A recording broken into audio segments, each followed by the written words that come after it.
Alright, what's up YouTube?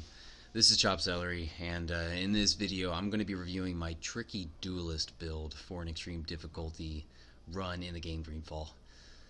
In this video I'm just going to review the equipped gear I have, skills, attributes, as well as the talent points that I've allocated, so let's just go ahead and do it. So starting off with the gear, I tried to make my guy look like a knot. I don't know, in terms, like I said, in an all-nominally build, just more so for roleplay kind of stuff.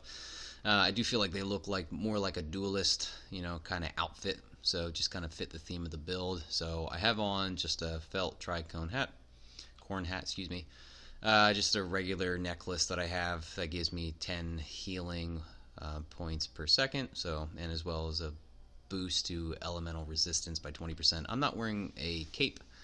It's not very, you never see a knot wearing something like that. I do have the commander's collared sailor coat, navigator's gloves, and the explorer's boots. Now, these items I had just picked up from a vendor. Unfortunately, I haven't found really any unique or like the legendary quality equipment items for like that would represent the knot faction. I've seemed to find one for like Taleme. I found one for the Bridge Alliance, the natives, as well as the merchant congregation and the coin guard, but I haven't found anything for the knots. So just in case I missed it, please let me know. And that's a big oversight on my part.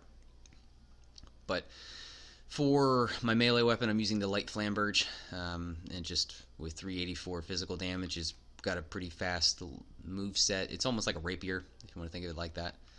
And the pistol that I have equipped is the ivory plated dueling pistol, and the upgrade on there just gives me plus 60 more physical damage. So this is just what I chose to rock out for my tricky Duelist build.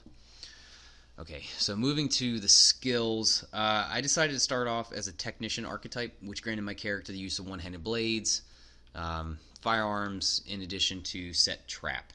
So unlike my all-nominally build that I had recently uploaded, this build will utilize all of the selected skills for this build.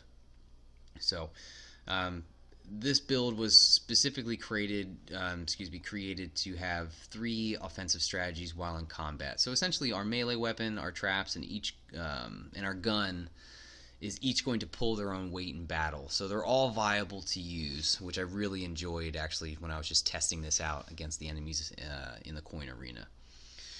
So I did max out all of the technician tree. We actually will use all of these skills, as you'll see in my rotation.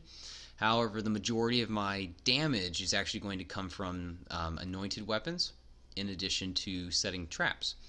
So kind of just like the title of the build, the tricky Duelist, we end up using our stasis coating. We'll strike an enemy, we'll end up putting down a trap right near them, and then once the timer for the stasis runs off, they actually will detonate the trap that's right near them. So, you know, it's kind of just the general gist of the build.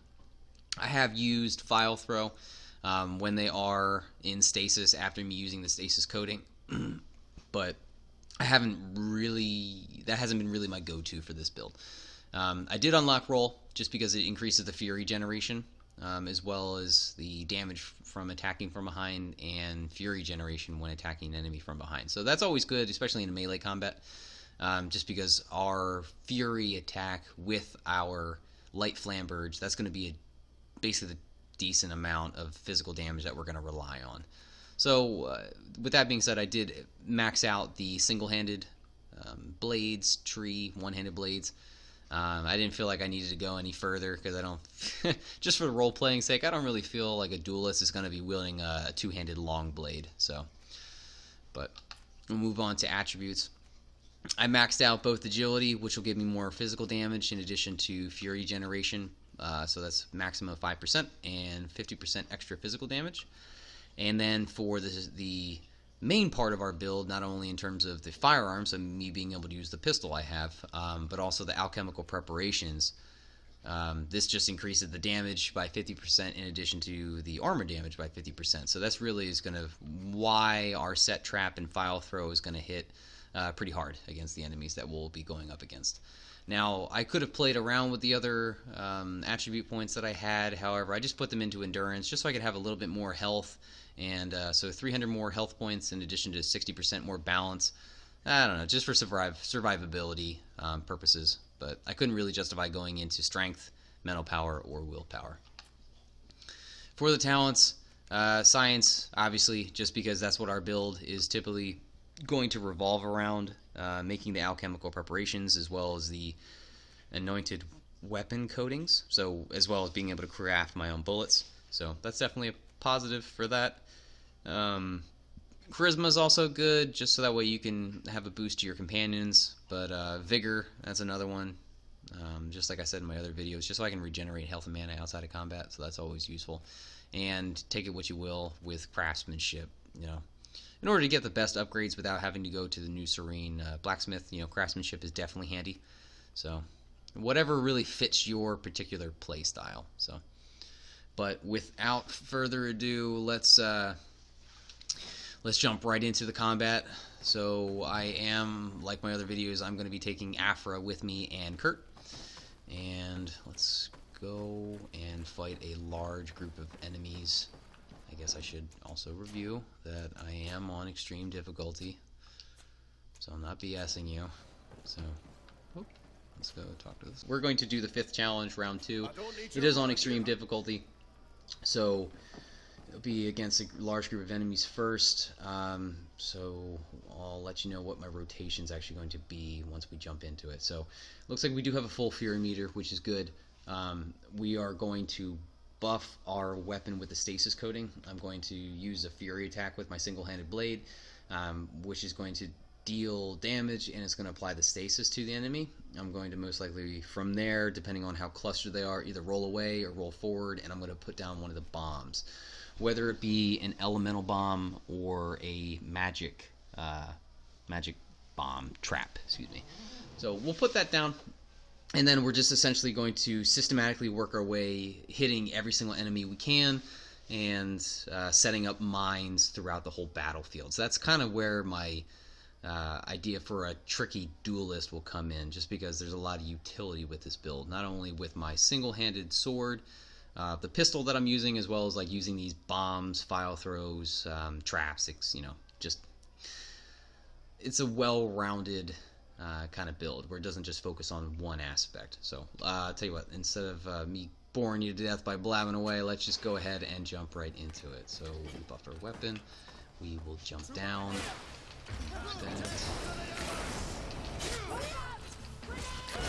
Oh dear Lord.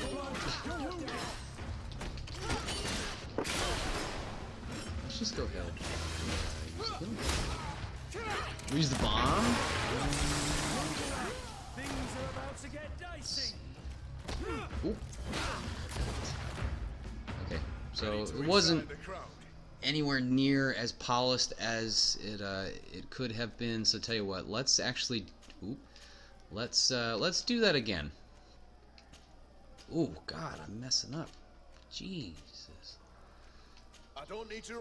Okay, so let's do that again. Let's buff the weapon. We're actually going to drink a fury potion, which you saw in my other videos. It's just that way we can quickly lunge in. I'm going to lunge in. I'm going to place a bomb down. I'm going to lunge in once more. I'm actually going to put down another bomb and another bomb. Oh, come on, blow up. Oh, please. There we go. That's oh, that's what I was hoping for. Jeez, man. Alright, we'll do the bomb just to get away. See who's left. And nobody. Alright, so that was a better representation of really what this build is capable of, okay? So just having a lot of utility in your build, I feel, is paramount, especially on higher difficulties. So that way you don't just get stuck in just rolling away, shooting. That's going to get really tedious the further you get into the game. So hopefully this will bring you some kind of fresh new take on a build. So then we'll do the 5th challenge, round 3. I don't need to remind you how this works. We'll go against the boss, and then we'll just see how actual viable this build is. So there's no point of buffing our weapon with stasis, so I just buffed it with the magic coating. Unless I did. Oh shoot, I hit the wrong Alright, well might as well just completely use it. So.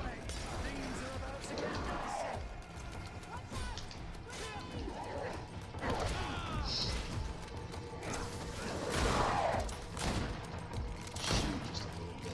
Knock off some of that armor.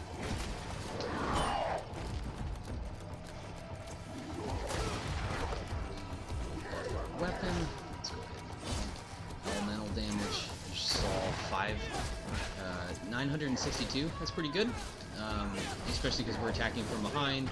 Me using that Fury ability with my Flamberge, my one-handed sword, did about 1500, so that's pretty good, especially for a one-handed weapon. Which majority of the time, the two-handed long blades and two-handed heavy weapons are always going to outclass the single-handed blades. That's right. And my cat is going crazy right now. Oh, yes, he's... There we go. Detonated, but it barely did anything. Oh, God. My cat and dog.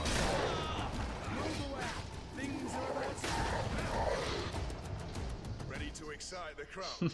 Okay, well, still managed to beat the boss, you know, even with the distractions in the background, but again, my name is Chopped Celery. I really appreciate you guys watching. I hope that you find enjoyment out of this video for this kind of build.